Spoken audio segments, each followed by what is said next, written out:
Good afternoon. Thank you very, very much for coming to see us today. I appreciate it. Before I get started, some opening comments. There are a couple housekeeping details. There's the men's room up here is out of order, but there is a women's room, and they said it could be unisex. If you don't like that, there's an elevator there, there's stairs there, there's a men's room and women's room downstairs too. So, there's the ladies' rooms there.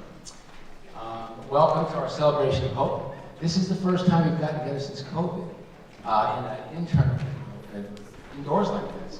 And usually we have these events. It's either a snowstorm or an ice storm, or we're marching in parade like 110 degrees. So like this is the first time we've got a beautiful day out in this. Of course, we're inside. And so I think that's a good omen. You know, it's pretty funny. My name's Steve Keaton. My wife Kim, founders of the Pelican Intervention Fund. We started that in 2015, and we've helped 108 people get through a 12-step program. And what we do, our mission really is to provide funding for men and women to get into long-term residential 12-step programs that are interested in getting rid of addiction and getting on their journey to sobriety. And that's what we do. There are 108 people.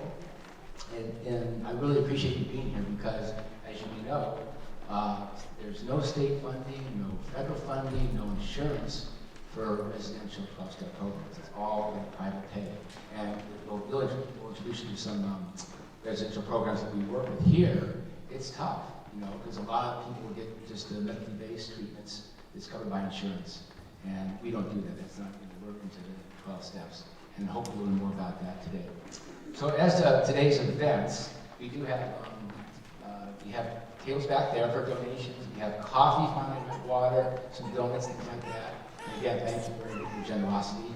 Today's program, I'm excited because we have 4 really awesome speakers, and they will share their stories of addiction and their journey to recovery. And I think they're just profound stories, great people, great speakers. We'll see them very shortly. And then after that, we'll save some time so we can mingle. Again, there's coffee and donuts. Did I say donuts? And coffee and water. And then we can meet some of the folks in the back. These are our partners in the back. Please, you want to introduce them, folks? You want to introduce them? Well, thank you. For coming. We have actually 10 organizations here with us today, offering support for those that are struggling with addiction and for their families. After the testimonials, we will have time to meet with them individually, which will be really nice. But I really want to put a shout out to all these organizations, and maybe when I call, if you want to just turn around, when I call your name, you can just maybe do a little wave or something. But we have Pettingale House.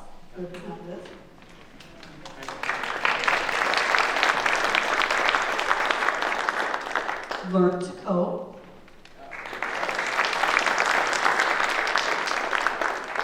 Family Restored. The Newburyport Police Department. Threefold Recovery.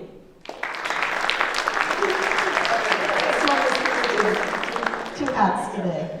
Alpha program at the Byfield Church. And we also have 2 of the women's houses that we support. The first one is Sober Sisters. And they're in Somersworth, New Hampshire. And then we also have the Howe House, and they're in Dorchester. We have 2 men's houses that we support. Well, we're soon to support 412 Inc. They're on their way to getting their nonprofit status next month. And then Michael J. Diaz Foundation, and I don't think they're here yet. They're on their way. They're coming all the way from Ludlow, which is right near Springfield. So they have a little bit of a drive. So they'll definitely be here by the time we have that opportunity to visit with the organizations. There are a lot of thank yous. Our community has been so supportive from the first day. It's really been humbling because, like I said, all of the money that we have raised has basically come from the greater Newburyport communities. And we couldn't do it without them. And every event that we have, as soon as they see me coming, they don't run, they ask, what can I give you this time? So First, we'll hold the stage with all these beautiful plants were donated by the Pettengill House, the Pettengill Farms. We also have a ton of wonderful sweets, and I know many of you haven't gotten there yet. A few of them have, but we have an opportunity to share that we also have Starbucks coffee, but the bakeries are Anna Rosa's, which they made adorable little pelican cookies for us. Cocoa, they have their whoopie pies, Changing Tides Cafe, Fig Tree Bakery, and Butternut Bakery. So we certainly have a lot of sweets, and hopefully you guys can take some home as well. We have 2 massages that have been donated through Elements Massage, and if you see that little pumpkin, there's raffle tickets for you to put in there, and there's no charge for the raffle tickets, so make sure that you put, at least 1 in. And then, I guess that's about it. We're so thankful that you're here, and we will start with the testimonials. Thanks, you. That was nice. We also talked, we have John DeBon here. John, I took guitar lessons from John years ago. That was me. I was terrible, John. It's admitted. I just couldn't get it. So, and I was busy at work, so I dropped it. I'm going to get back to you. It looks good, though, doesn't it? It kind of looks good. But anyway, terrible. But John's here, donating his time and energy. Thank you, John. Appreciate that. After we have our speakers, we like to play some more than awesome. And then, without further ado, I'll bring up our first speaker, Jason Keaton from Newburyport. I think Jason was, I mentioned we've helped like 108 people. I think Jason was like our number 38 or 39 person who helped. And the point here is to kind of share some stories briefly and just learn. There is hope, and that's why we call it the Celebration of Hope. Oh, Jason. Jason is so beautiful. I was probably about a year and a half ago, it was quite during COVID, we were supposed to meet at the tannery. We wound up meeting outside the Black Duck, and it's pouring rain, and we're having a cup of coffee, and I have to say, every third person that walked by knew Jason. Either he was lending them a book or he was taking them to their car with their umbrella. He's living life. He's a beautiful man, and he's very grateful. And we are very grateful to have been able to support him. That was a much better introduction. Jason, come on up here. You can see we're being grateful. We're in church today. Father George copied the reports of being grateful and getting back, so perfect segue. Here's the microphone.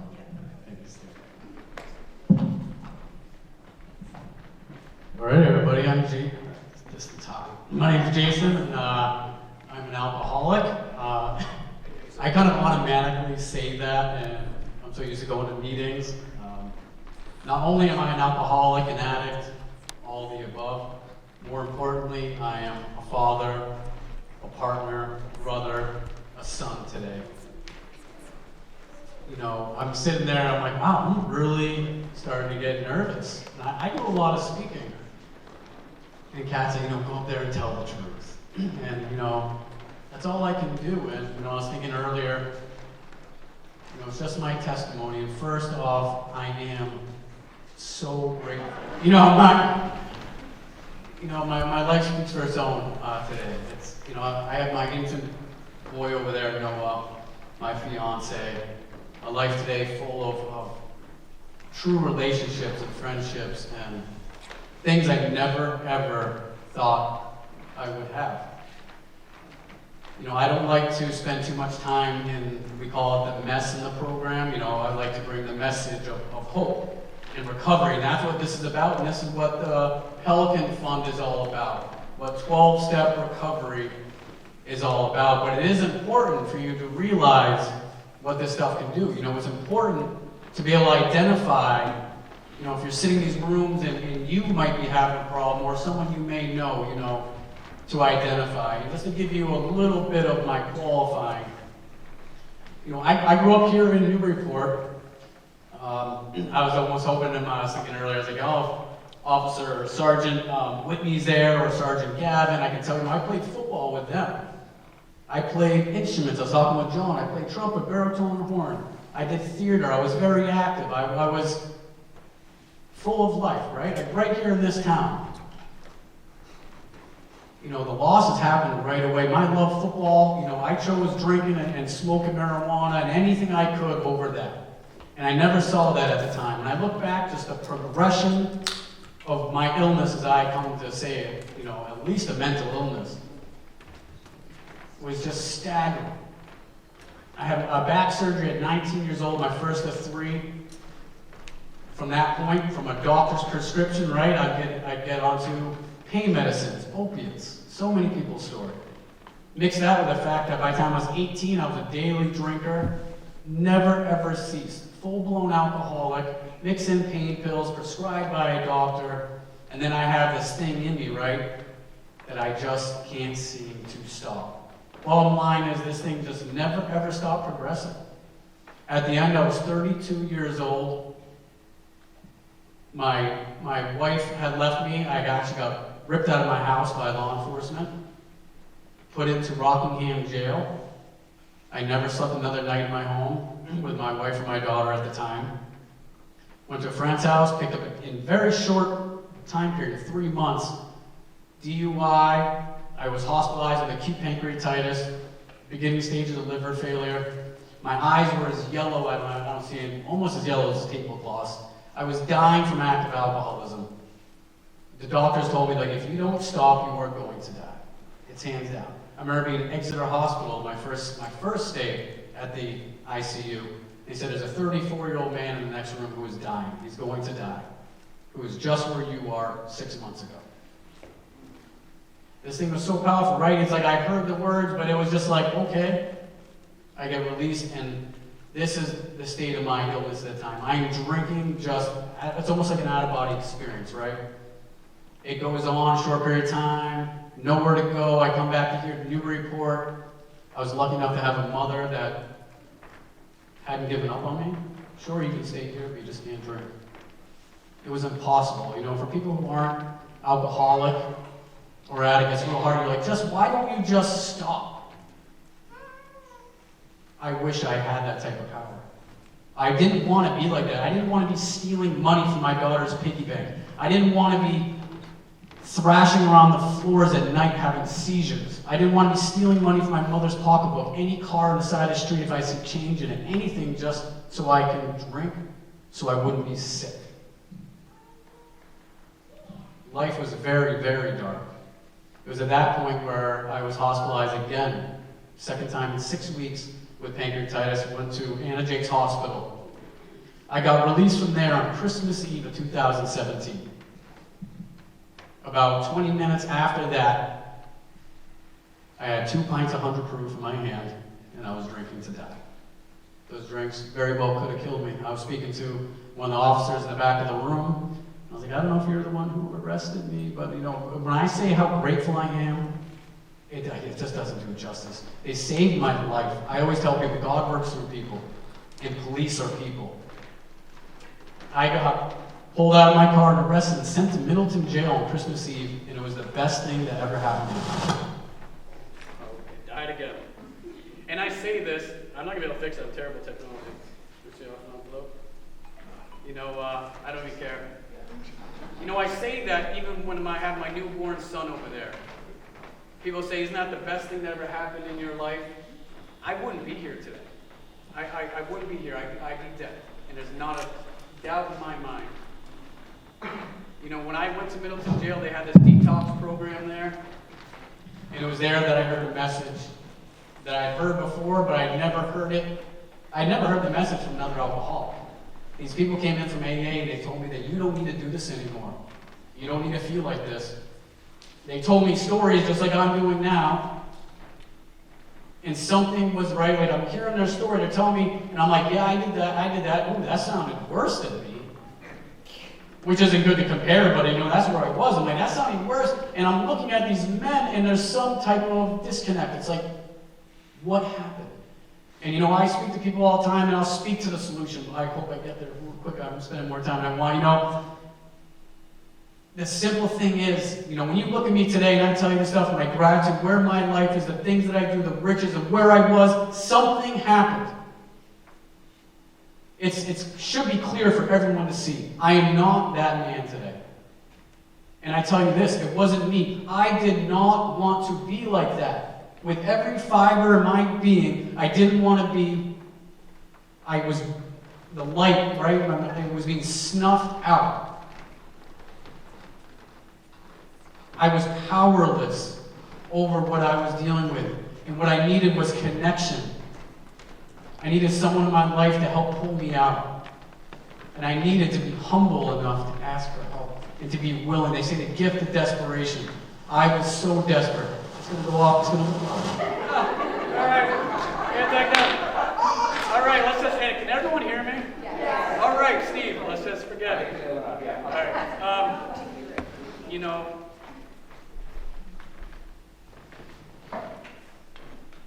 I got out of jail.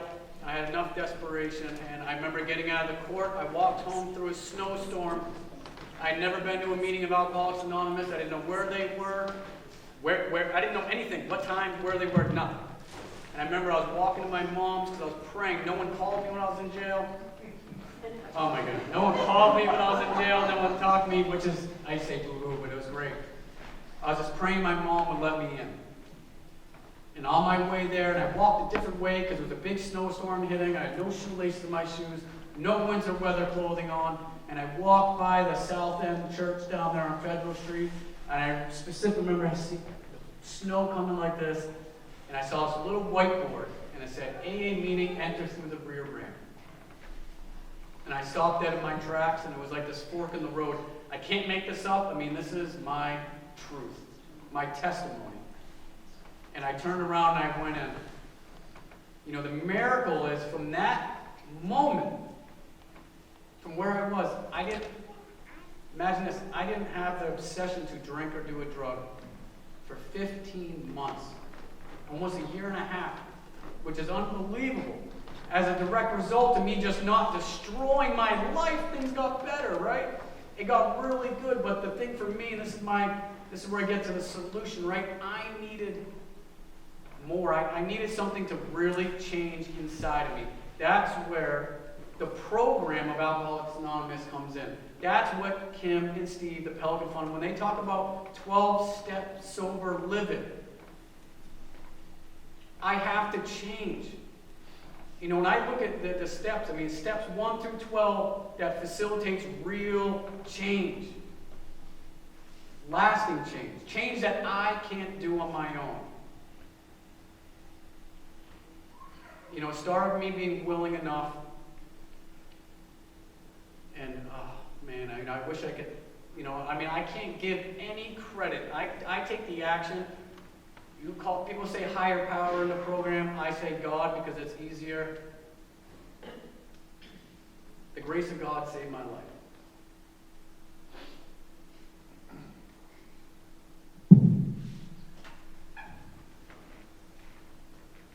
It's amazing.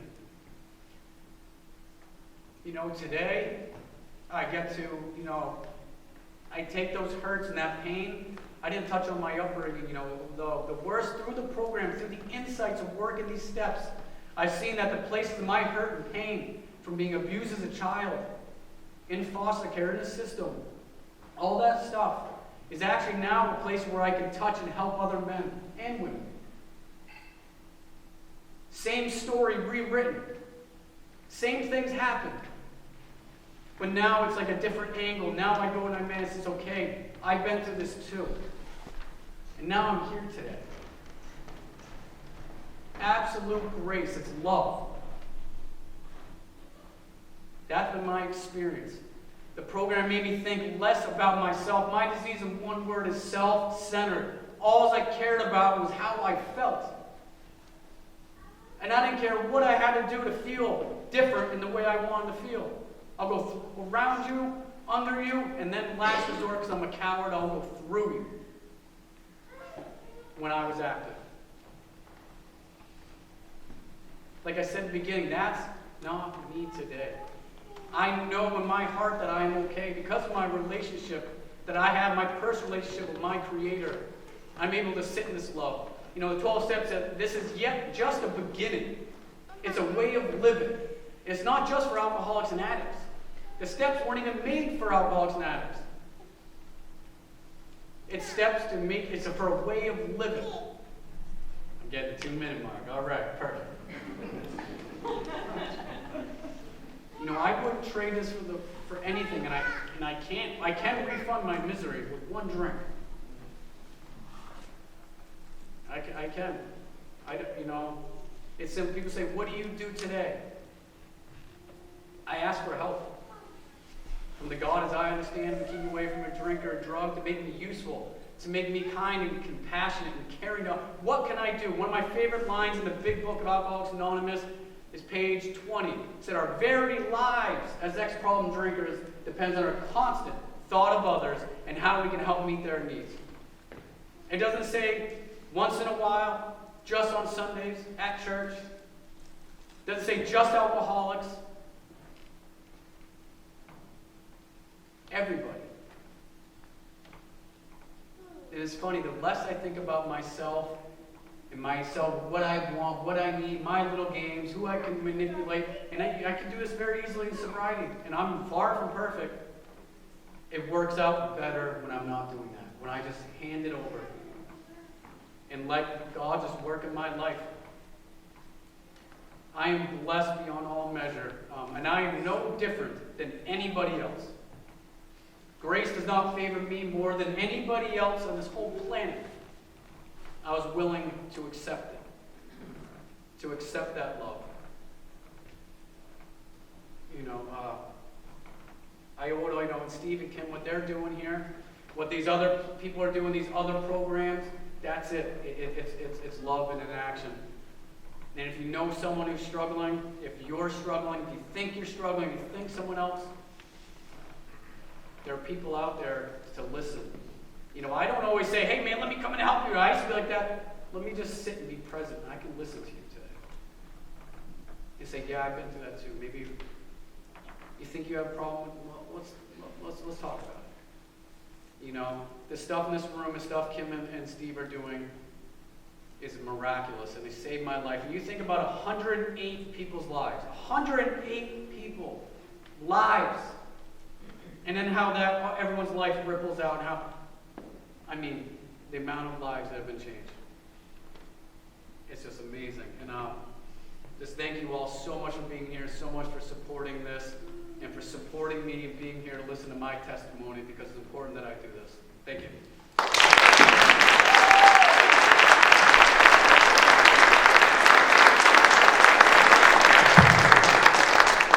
I have the opportunity to introduce our next speaker. I almost forgot.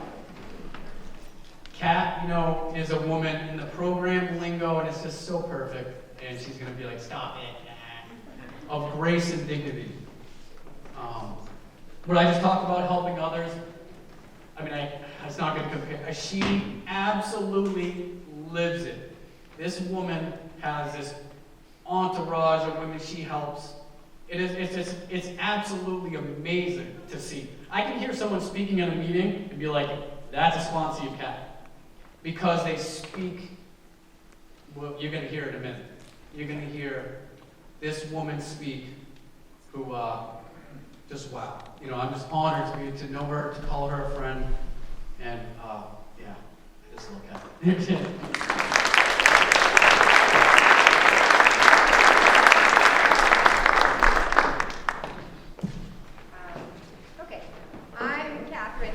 I am a sober alcoholic.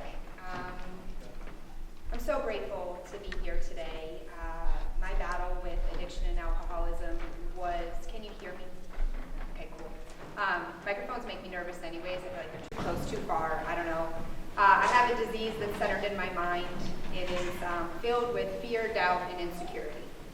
So you put a 39-year-old woman in front of a group of people with a microphone that may or may not work, and tell her to talk about a solution for how she almost completely failed at life. That's like a recipe for disaster. I'll probably faint. So I'm going to skip it, and I'm going to tell you this. You just heard from somebody who lights up the room with hope everywhere he goes.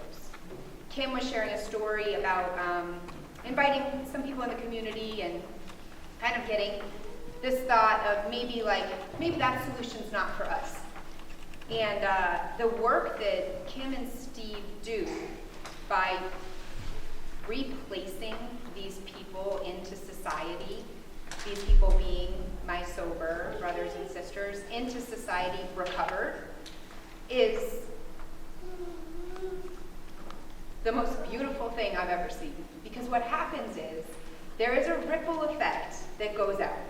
Whether it is holding the door with a smile and eye contact for somebody who maybe is having a bad day, or somebody who doesn't really want to admit that alcohol and drugs are bringing them to their knees, even though that's probably the only thing that's consuming every last thing in their being. Or a mother whose child is struggling, or a wife whose husband is struggling, or a child whose parent is struggling. The message of hope, which Jason happens to know is my favorite four-letter word, hold on, pain ends. It doesn't just end by us passively waiting, right? Like, when I hit recovery, I was a daily drinker. I had been a daily drinker for a decade. Hard alcohol was my drug of choice. I liked room temperature hard alcohol in as big of a glass as you could get it, or directly from the bottle. Room temperature because cold hit my teeth and I had a lot of cavities, so that wasn't really fun. And I needed it fast and furious because the way that I felt sober was like I was getting skinned alive. I hated it. And before I met alcohol, I met my first drug of choice, which was validation. So I was standing, I'm Kat. Don't you love me? Isn't it great? Should I dance a little? Like, should I be better in school? Can you tell me that I'm okay? And you would tell me, like, oh wow, you have such a big smile. Like, you're doing so great in school. Okay, I'm normal. And then the disease would kick right back and tell me, you're not good. Like, you're not a good person. Just wait until they find out who you really are. Like, how bad could I really be? I was like 5 years old having these feelings, right? And I would have them because I believe I was born with alcoholism. I don't know the science, I don't debate it, I just believe that it's not something that I did, it's not something that was done to me, it's something I was born with. And by being born with it, it touched every single part of my life. Interactions with others were always, what can I do for you so that you will tell me that I am normal? Always. So that, like, bred people-pleasing like you wouldn't believe. I did well in school, but I never really tried because trying meant that maybe I would fail, and it'd be my fault that I failed, and that would just fear doubt and insecurity. All the way back, again and again, weaving. But when I found alcohol, when I put it into my system, all of a sudden, this warm, cozy feeling inside, like, oh, okay, I'm okay. I'm all right. Okay. All right, I'm in the room, I'm okay. I chased that okay feeling really far, really long, and it didn't bring me anything good. I'm an Ivy League educated woman. I graduated from Newburyport High School. I went on to the University of Pennsylvania, and I gave every single thing to this disease, everything. I gave my educational opportunity, I gave family members, I gave relationships, I gave everything. I stepped on people, walked through people, used people, manipulated systems. I can remember being late on bills and calling and being like, oh, you know, somebody in my family's really sick. And they're like, really? Because the last 5 months you've been saying that. And I'm like, yeah, you know, nobody was sick, everybody's fine, I'm sick, really sick. And, you know, when I landed in the halls, I was 31 years old. I was living on my mom's floor. She was the only person in my entire life who said, she's still in there. She's in there. I don't know what's going on with her, but she's in there. And when my dad called her, my dad was like, hey, you know, like maybe you throw in the towel on this one. Maybe just say, let her be. My mom was like, no, I don't know what's wrong with her because I drank in isolation, so nobody knew that I was an alcoholic. But I know she's in there. So I had a decade out on the West Coast, and when I came back, I was $100,000 in debt. And the reason why I use that as a number, my mom sat with me on her island in Newburyport and did the math with me. It was like $108,000 and some change, really. But why that's an important illustration of where the disease brought me was because I had nothing to my name. Like, my boxes arrived from out west, and it was 2 moving boxes, and one of them was a full party-sized bottle of sake, which is a Japanese wine. And the other one was these like strange, fluffy, furry pillows. That's it. Now it's 31 years old, $100,000 in debt, just like, Mom, I'm home, yay. But what happened there was I went into full physical withdrawal from alcohol. I thought I was dying. I had a moment of truth where I told my mom, like, hey, I drink every day, and by the way, my life is a disaster.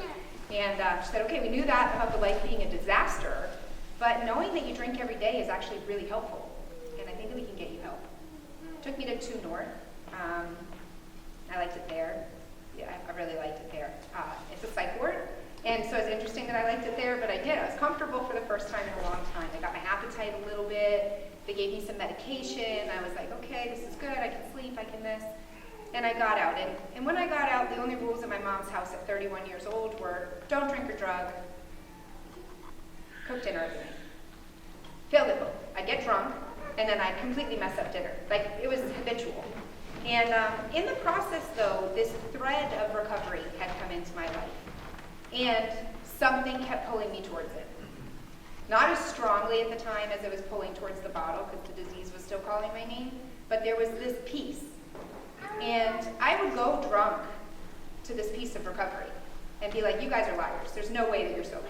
No way. Like, you've got to be. If you have what I have, you're definitely taking like a weekend trip and getting lit, like really lit up. And it wasn't true. They were really sober. They just loved me. And they said, keep coming, kid. You know, if you don't drink, it might help. But, you know, just keep coming. We'll love you anyways. And I drove down Low Street in Newburyport. I was caretaking for my grandparents. And quick little illustration, I was caretaking for my grandparents and also for a stroke patient. And the stroke patient's daughter traveled. So she had nips. She would get nips, I don't know. She traveled, she'd get nips. I go to the stroke patient's house. I'm not proud of this, but if there is some humor in it, it's okay to laugh. She's okay today. Everybody's okay. Nothing happened on my watch. But I would go over there, and I would go into the liquor cabinet, and I would take a bunch of nips, and I would drink them around the corner, and then I would take care of the stroke patient, and then I would leave there, and I would go to my meeting of recovery. And then I would go sit outside the liquor store and wait for them to open. I would buy the nips that I stole, plus a whole other bag of nips, because I had to get through the day. And then I would go sneak back to the stroke patient's house, replace the nips, and then drink the nips, and then do it again. Again and again. Okay? So this is the insanity of the disease. I'm an Ivy League educated woman at 31 years old, stealing nips, and going and buying, like, it was just didn't even make any sense. And the truth was I wasn't ready at that time. And if you have a family member who's not ready, it's not their fault. It wasn't my fault. And it was said to me early on that being an addict alcoholic is not your fault. And I ran with that in the beginning of recovery. I was like, great, it's not my fault I'm $100,000 in debt. It's not my fault that I'm not a good family member. It's not my fault. It's not my fault. All of it's not my fault. I'm just here because I have the disease. And what swiftly followed it as I got more and more into recovery and more committed to the process is that it's my responsibility to do something about it. And what do you do about it? You work 12 steps. I'm powerless. If I'm powerless, I need a higher power. If I'm going to have a higher power, I might as well stop pulling the reins and just let my higher power do what my higher power is already going to do. I choose to call my higher power God. It took me a long time to get to that word. If you're in the room and you're like, ooh, that's a weird word. Why'd you say God? I said God because I don't have a better word for it. I don't know. I want to live today. I used to want to die. For real. Like, I would wake up in the morning and be like, oh, man, another day. Like, we're doing this again. And now I wake up and I'm like, hey, here we go. Okay, this is good. Oh, good. We're alive. This is good. So God can be great outdoors, group of drunks. There's a lot of them. Whatever. Spirit of the universe, wanting to live instead of die. These are all good. So I give my life over to that every day to the best of my ability. Because I do that, then I get to clean house. I get to get honest. These are all steps in recovery, right? I get to ask help for my shortcomings, which there are a lot. My husband and my mother are here today, and they could definitely listen for you if you choose to talk to them. They're a lot, and that's okay. They're still here. And, you know, I gently, sometimes when they pop up, I think, like, oh, I wish you weren't here. And then other times I think, thank God you're here. Progress, not perfection, right? When you're perfect, you're dead. Yeah, and then we get to make amends. We get to apologize and make things right. And, man, like, did I have amends to make? Whew. You know, it's like lots. My disease did a lot of damage. Then I take a daily inventory. I practice prayer and meditation, and I give back. And Jason alluded to the fact that I have this like entourage of women, but really like I am one among many. That there are just so many wonderful people in recovery. The best people that you could meet. Like the best people you could meet are sober, alcoholics, clean addicts. If you don't have a shirt, they will find you a shirt in like 5 different sizes. They're just awesome. Like they're just great, really soulful, helpful, alive people. And those are the people you want in your corner. But when they're sick with this disease, they can't be in your corner. And I think that one of the things that's really important to discuss is like the family has a disease and the family can recover. So if the family has a disease, it can be one family member. It can be like my family, jackpot. We got a lot of them, you know. But if you are willing to say that there is a problem, then I'm telling you there is a solution. And it seems so simple, right? Like, okay, yes, rudimentary, all the way back to like a 3-year-old, for goodness sakes. He could tell you if there's a problem, there's a solution. But there is. And the solution for me is 12 steps. It's 12 steps again and again and again. And when you watch somebody wake up to the spirituality of the program, really wake up, there's nothing more beautiful. I spent the summer chasing sunrise. As many sunrises as I could possibly see with as many sober women as I could possibly, I would go consistently every Saturday morning. Sometimes I would go other days of the week. So Friday night, I'd fire off texts. I would search my phone. I have a word for it, but like basically, if you're sober, you're getting a text from me. If you're sober woman, so if you're a sober man and you're in the room, I'm sorry, but woman. And I'm going to be at sunrise, I'm going to be at sunrise, I'm going to be at sunrise. And what was happening was I was witnessing people watch God disrupt the darkness with the light of day. And when this was happening, there was this moment of like, who are we to say there is no God? Right? Like, you can out-science me all day, I'm cool with it, I'll listen to you, but if it doesn't make sense to me, it's usually God. And I watched women just tears streaming down their face. And almost always the words out of the mouth were like, I've never experienced this sober, I've never experienced this, I didn't even understand what this was going to feel like. But what you're seeing is that somebody wants to be alive, right? They want to be alive. I mean, if you're meeting me at sunrise, you definitely don't want to be dead. So I'm going to close with this, and the reason why I'm closing with it is because, like, as funny as things can be and as lighthearted as things can be, this disease is also devastating. In March of 2018, I lost my brother as a direct result of alcoholism. I also say at the end, I'm a crier, and I don't have waterproof mascara, and it's tough. So there it is. But his name is Dan Weekle, and I walk with him in my heart every single day. And the reason why the sunrise summer was so prolific for me and watching people get lit up with God was because that's where I am with Dan. And every day I'm with Dan, I now thank him, right? I thank him for the opportunity for me to want to be alive. Because this disease wants you 3 ways: drunk, dead, or worse. And worse is drinking and drugging without your own permission. So if you have somebody in your life who's sick and suffering, pray for them and get yourself the help that you need in order to keep caring for yourself so they can care for themselves. The next speaker is going to be Courtney. Courtney is a board member from the Family Restored, and she is also a co-founder of 412 Inc., which is getting their designation. Where are they? They're over there, too. Okay. And I had the pleasure of having dinner with her at the Keens, and it was really awesome because, you know, when you hear somebody say, like, I'm not really that into speaking, or I'm not really this, but you just see hope coming all the way out of every single fiber of their being. That's who Courtney is.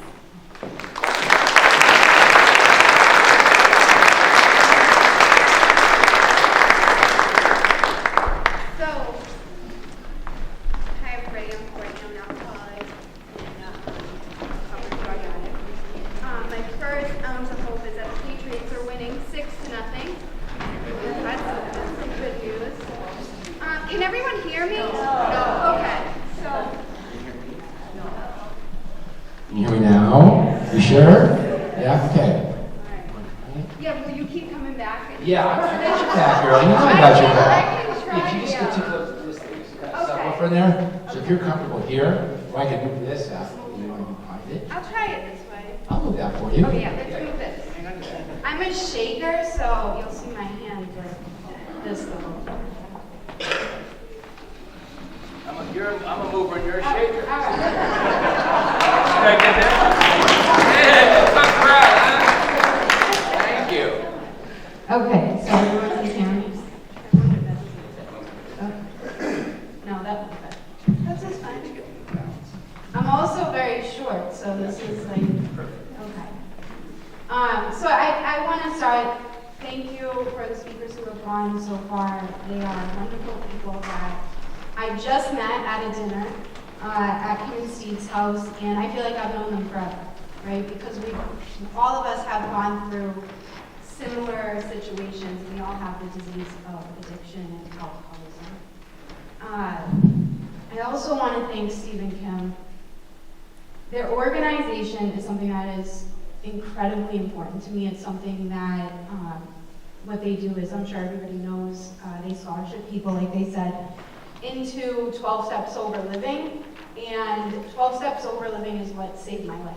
So I'm somebody who tried to get sober so many times. I have multiple attempts at trying to get sober.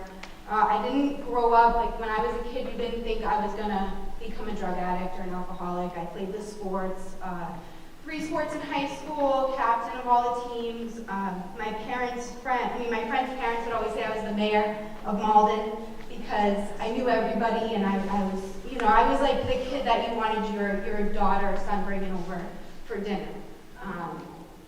I was kind, I was friendly, I would help anybody. My mom always said I was like the greatest big sister, and like I said, I'm the last person you would think would become an alcoholic or a drug addict. So I unfortunately started using pretty young. I went to a private high school, and I went to Bishop Fenwick and Beaver, and I got introduced to alcohol pretty early. And when I first started drinking, it was this feeling of like excitement. So I could go to a party, I could be myself, I could be somebody else, I could be anybody I wanted to be. Towards the end of my drinking, it looked like I needed to drink to stay alive. I was, towards the end of my using, I remember sitting in my mom's house with the shades drawn. I was drinking a bottle of Malibu, which is disgusting, and it was on my mom's fridge. It was probably there for 10 years, right? And I was drinking it, I was eating an old Lunchable that had expired like months before. That's like where it brought me to like severely alone, where originally when I started drinking, it was to party, it was to be with people, it was exciting.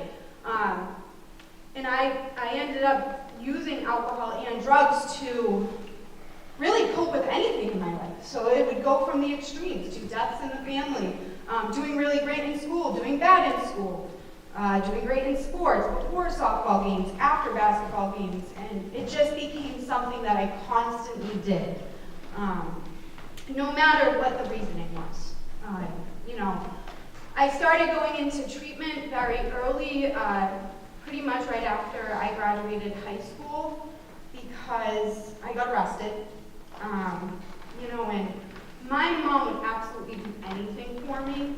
So, I come from the city of Malden. Everybody knows everybody. My mom grew up there, so she's on the phone with the courthouse, with the police that she went to high school with, and I'm instantly out of trouble. And my mom thought that was helping me, right? Mom's gonna do anything she can for me to get me out of trouble and not ruin my future. So that happens. I get on probation. They say, okay, nothing's gonna happen.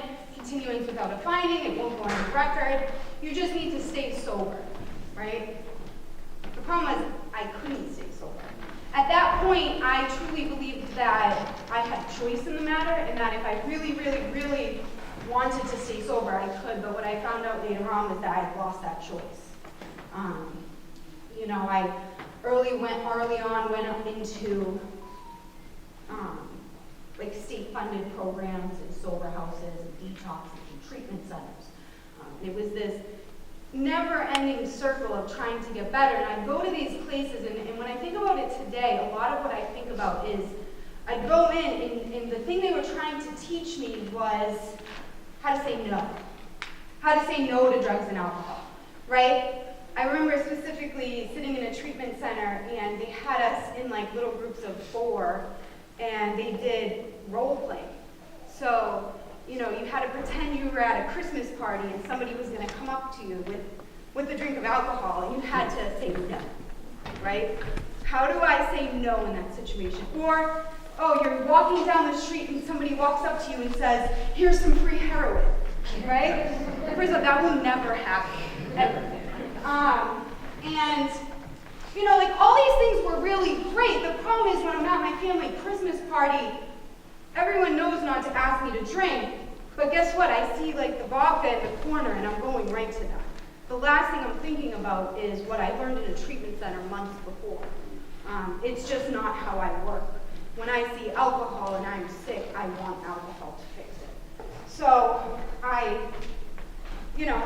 do this thing where I continue to try to go to these treatment centers.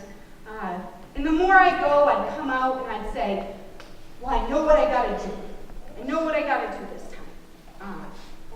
But for some reason, as I said earlier, like that choice is out the window. I don't have the capacity to not pick up, right? Now, when I go into the 12 steps and 12-step treatment, and first of all, my mom was a single mom.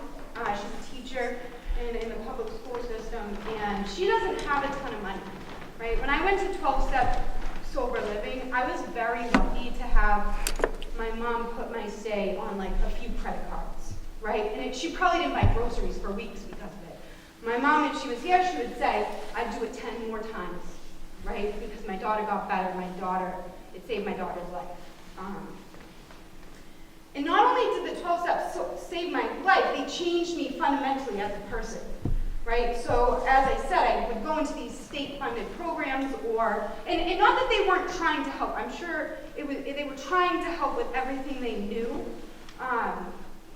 The problem is that's where it stopped. Like the 12 steps changed me fundamentally, right? I was a liar, a cheater. I was mean. I was dishonest. I was afraid of everything.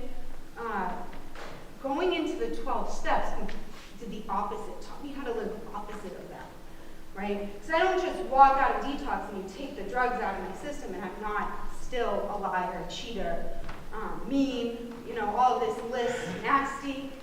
I'm still that person just without the drinks and the drugs, right? The 12 steps, I go into them and they teach me how to be a full human. They don't even really focus on the drugs and the alcohol, right? They focus on how do we change you as a human, okay? How do we, drug addiction is a selfish disease. So everything I did was based on the comfort, my own comfort, and how I feel. The 12 steps take that selfishness and put it out to make me other-centered. How can I be useful in this world? How can I be of use, right? I'm terrified to speak, but it's probably the right thing to do, right? Because I truly believe in what they are doing to help people and what truly saved my life after multiple attempts, like 50 attempts at detox, sober living, treatment centers. And the difference between those sober houses that were not 12-step sober living compared to the 12-step sober living that I went to, and I went to the How House. It's a great house. If you guys get a chance to stop by and meet them, please do. It's a community. So I can go to any sober house, and I can do the 12 steps. I've done the 12 steps at regular sober houses before, or attempted it. The problem was, early recovery is hard, right? Sometimes, I can't see how I'm selfish and dishonest, so I need someone else who's doing the same thing as me to say, hey, that's really selfish, right? The 12 steps taught me not to be victimized, not to victimize myself, right? So the importance of the 12-step community and 12-step sober living is I have somebody that can hold me accountable because they understand the disease of alcoholism and addiction. The community that I built in that is incredible. Even my wedding, my bridesmaids were all people that I met in 12-step sober living, my best friends today. And pretty much my life just drastically changed because of the 12 steps. I could not do this without the 12 steps. I tried, Suboxone treatment, I tried all these different things, but that's where the recovery stopped. There was no learning to grow in my everyday life. And here I am. Before I walked in the doors, I was basically homeless. Okay, I walked into treatment, like you were saying, the 2 boxes. I had one backpack, right? I had sores all over my face because I wasn't showering. Okay, today I'm married. I can take care of a puppy, which is very hard. All he does is poop all the time. And a cat, and a husband, and I go to work every day and I'm responsible. And I'm somebody you can count on to be there. I always make a joke, like, I was on probation forever because I couldn't stop getting arrested. I couldn't stay sober enough to get off of probation. And as soon as I got off probation, I wasn't allowed out of New England for 10 years. I went across the world as far as I could go to Thailand, right? Like, that's amazing for somebody who was literally running the streets of Chelsea to be able to travel to Thailand and sit on a beach and watch a sunrise. There's something in that that's incredible. I do a lot of work with families, and I'm really excited for the next speaker because Corey does a lot of work with families as well. And it is something that I truly believe is important. If you know somebody who's struggling, there's so many different support systems for their families. After the speakers, I'll be at the Family Restore table in the back.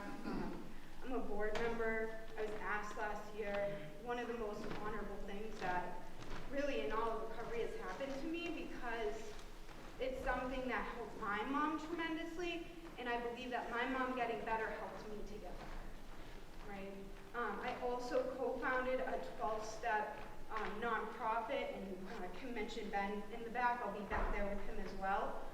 We're trying to open a women's house. We have a men's house right now. You guys can talk to the guys in the back if you want to meet people who are currently working early in the steps. Raise your hands. Go talk to some guys back there. Sorry to throw you out. And then I guess like the last thing I just want to say is, ask, can everybody raise their hand who's recovered in the 12 steps in here? If you look around and anybody and go have a conversation with one of these people, you're going to be able to tell they're different and their life is different and they're not just some person who got sober, right? They're productive members of society. They're good people. They're here to be helpful, right? If they weren't, they'd be sitting on the couch watching the Patriots games, right? But they're here because they care about this and they care about what Steve and Kim are doing. So, as I said, the next speaker, he's doing tremendous things for families, especially in this area. And so I say get his number. His table is in the back, Corey. I just met him, and I said to Ben this morning, I was like, I get good vibes from that kid, right? Because you can just tell when somebody else is like, wow, and got better. So yeah, that's what I got. Thank you.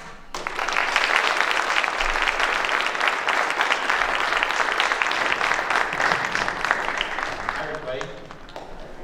First, I just want to say thank you to Kim and Steve and what they do.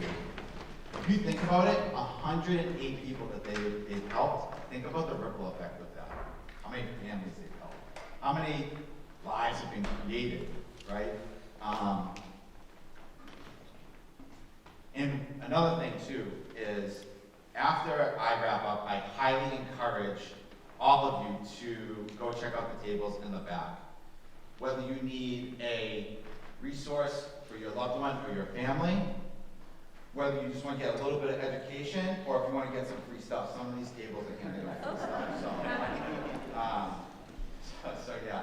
My name is Corey Beaver. I am in recovery myself. I've abused every drug out there. The two main ones are heroin and cocaine. For a long time, I tried to get sober, didn't do it the right way. And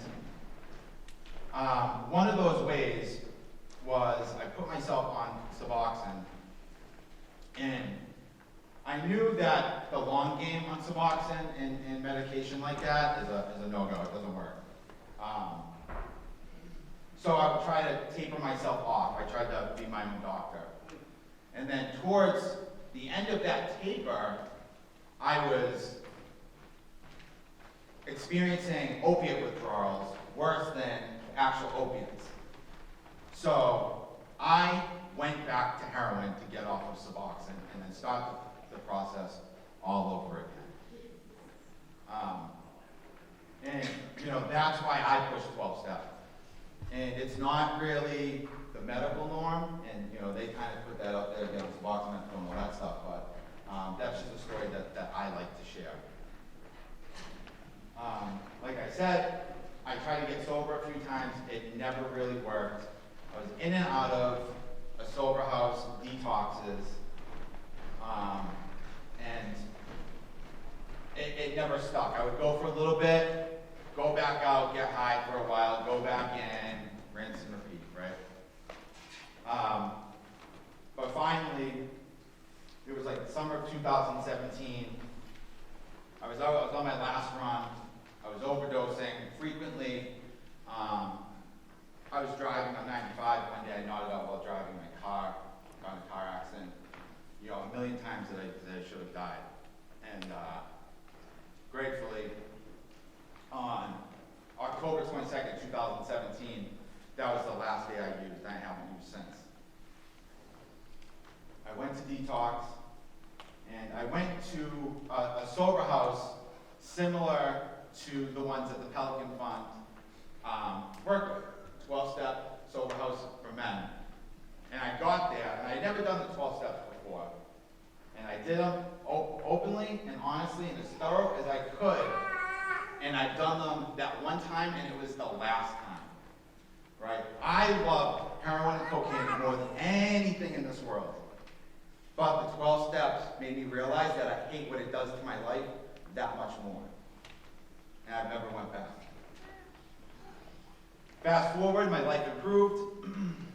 I wanted to work in treatment somehow. Didn't really figure out where I was going to fit in.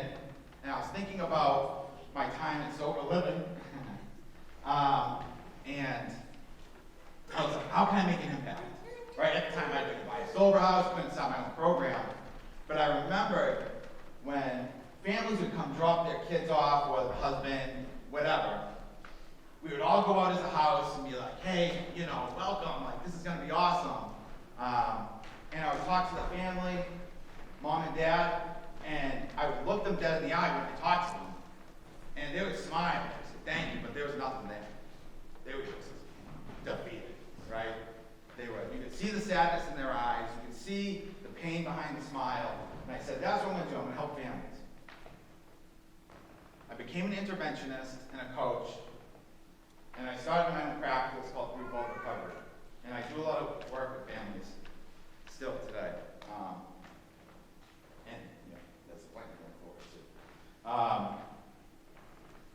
too. Being a family member is, with a loved one who's in active addiction, is one of the toughest places to be. You are just getting beat down on a daily basis, and you think that there's nothing that you can do. But there is. You feel that sadness, that loneliness, that helplessness, the same as your loved one. They feel it too. They might not show it, but they feel it too. So you are just as addicted to them as they are, in a sense. And you say to them, or you say to yourself, but I'm mom, I'm dad, I should be able to get through to them. But I'm just letting you know now, there is no way you're going to get through to them. And it's hard for families to grasp that sometimes. But I'll use this like little story to try to make sense of it for you. your loved one is using drugs to survive, right? No matter what the drug is. Heroin to escape withdrawal, alcohol to escape withdrawal, or whatever other drug, just to feel comfortable and be able to go through a day-to-day life. Now the story is, imagine an isolated island. There's 2 villages on that island, right? And both villages, they're cool with each other, they're neighbors.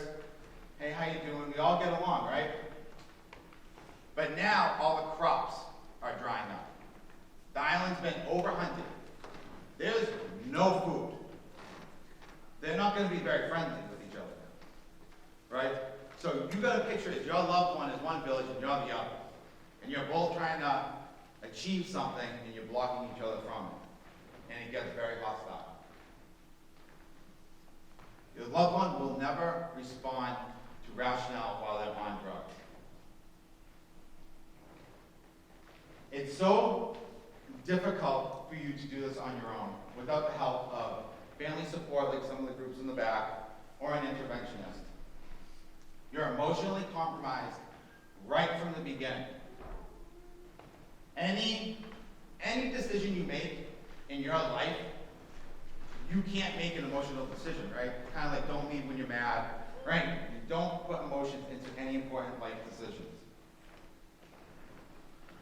When you're in the thick of it with your loved one, you're like, whatever decision you're trying to make or action you're trying to take, you'll say, this is the right one, this is going to work. But because you're so emotionally invested in the outcome of your loved one, you second guess yourself and you're not sure if it's right. So you go with the wrong decision, right? The next day, you're regretting second guessing yourself. So this time, you have the wrong decision in your mind, but you're like, I second guessed myself, so then you don't go to the right one. And then you just made the wrong decision again, right? That's confusing and exhausting just for me to say it to you. Imagine that's someone's life every single day while their son, daughter, husband, wife, whoever is in active addiction. The role of an interventionist can help you make those decisions. And they can weigh the pros and cons of every single decision that you make with your loved one. Dealing with a loved one in active addiction is like walking through a minefield, right? Like an emotional minefield. If you take one wrong step to the right, you step on the mine and everything blows up. Your loved one's addiction, recovery, your household, everything, back to ground zero, like starting all over again because everything's a mess now. Your loved one might run out of the house, now they're out in the street, you have no idea what they are or what they're doing.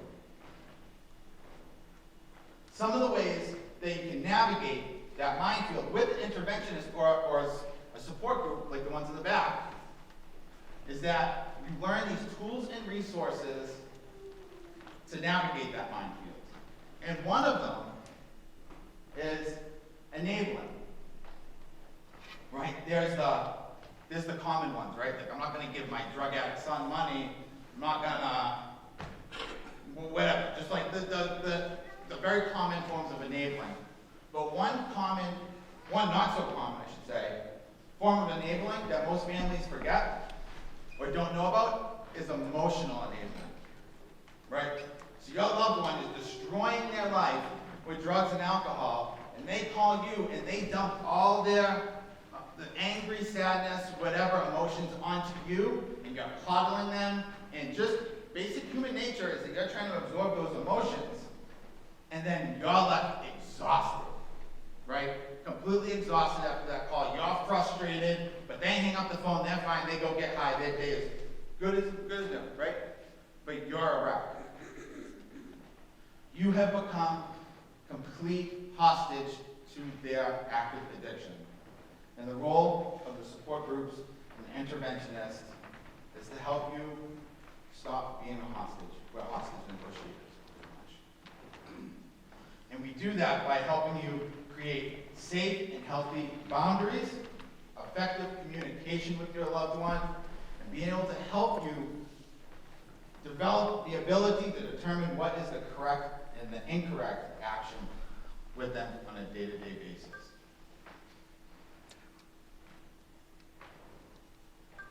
When you're in the middle of it, whether you're in active addiction or you have a loved one in active addiction, it feels like you are drowning, and there's no way, but there is.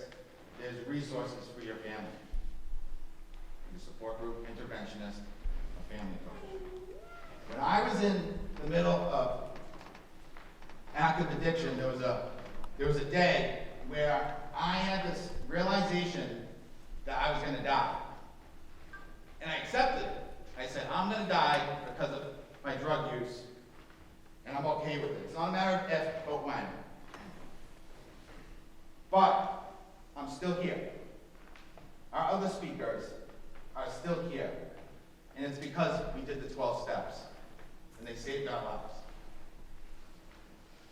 The last thing that I want to leave you guys with today is that there is hope for your loved one. There is hope for you and your family.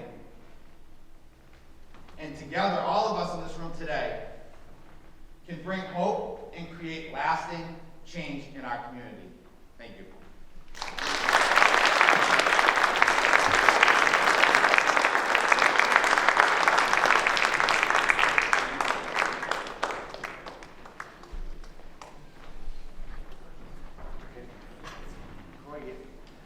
You have such a booming voice. You didn't even need this. Yeah, nice. I'd like to thank all of our four presenters. Amazing story. Very impactful.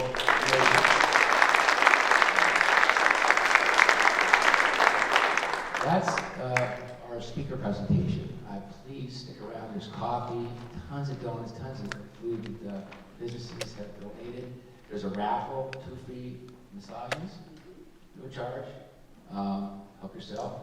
Please speak. There's the 12-step, great people in the back, support people in the back. Please spend some time with them. If you have any questions, to the speakers, stick around. And, Sean Travano is going to play some more music for us. John, thank you very much. Very nice. Yes, that opens. Oh, sure. Instead of doing questions and answers, up here, we're going to have our testimonial speakers in the back. So if you have any questions for them, they'll be there as well. So Thank you very much. Appreciate it. And if you would like to donate those tables in the back, you can donate too. So have an extra day. Thanks, everybody. And please grab some refreshments. Spend some time with us. Thank you.